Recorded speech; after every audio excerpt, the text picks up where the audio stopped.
അപ്പോൾ Levin K വിജയനോട് നമുക്കിപ്പം ലെവിനെ ഈ പറഞ്ഞതുപോലെ നമ്മൾ ഈ തുടക്കത്തിൽ പറഞ്ഞതുപോലെ തന്നെ ഈ കടലിനുള്ളിലെ അത്ഭുത കാഴ്ചകളൊക്കെ കാണാൻ പലർക്കും സാധിക്കാറില്ല.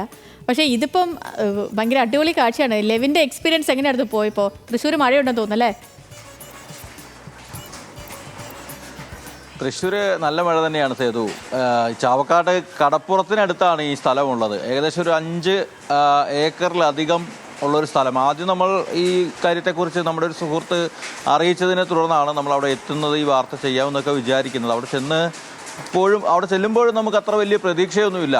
ഇത് സാധാരണ ഒരു അക്വേറിയം എന്നുള്ള നിലയിൽ അല്ലെങ്കിൽ കുറച്ച് മത്സ്യങ്ങളെയൊക്കെ കാണാമെന്നുള്ള നിലയിലാണ് പോയത്. പക്ഷേ അവിടെ ചെന്ന് അതിനുള്ളിൽ പ്രവേശിച്ചു കഴിഞ്ഞ് ഒരു 2 മണിക്കൂറോളം സമയമെടുത്തു ഈ കാഴ്ചകൾ മുഴുവൻ കണ്ടു തീരുന്നതിന്. ഏറ്റവും പ്രധാനപ്പെട്ട കാര്യം അവിടെ കണ്ണു തള്ളിപ്പോയി എന്നുള്ളത് തന്നെയാണ്. കാരണം ഇത്രയധികം മത്സ്യങ്ങൾ ഒക്കെ നമ്മൾ കണ്ടിട്ടുണ്ട്. സാധാരണ നമ്മൾ അയലയും മത്തിയൊക്കെ പോലുള്ള മത്സ്യങ്ങളെക്കുറിച്ചൊക്കെയാണ് എപ്പോഴും ചിന്തിക്കുന്നത്.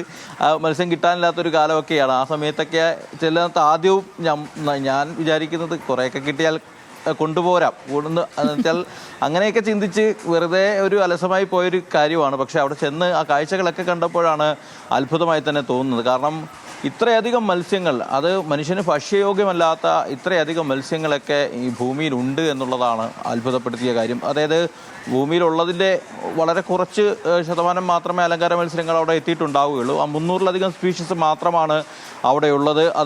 അതേപോലെ തന്നെ ശരിയാണ്. നമ്മൾ ഈ കാണുമ്പോഴാണ് ഇത്രയൊക്കെ മത്സ്യങ്ങളെ ഉണ്ട് എന്നുള്ളൊരു കാര്യമേ. നമുക്ക് അറിയാവുന്ന മത്സ്യങ്ങളൊക്കെ ഭയങ്കര കുറവല്ലേ. നമുക്ക് വിരലിൽ എണ്ണാവുന്ന മത്സ്യങ്ങളെയൊക്കെ അറിയുള്ളൂ.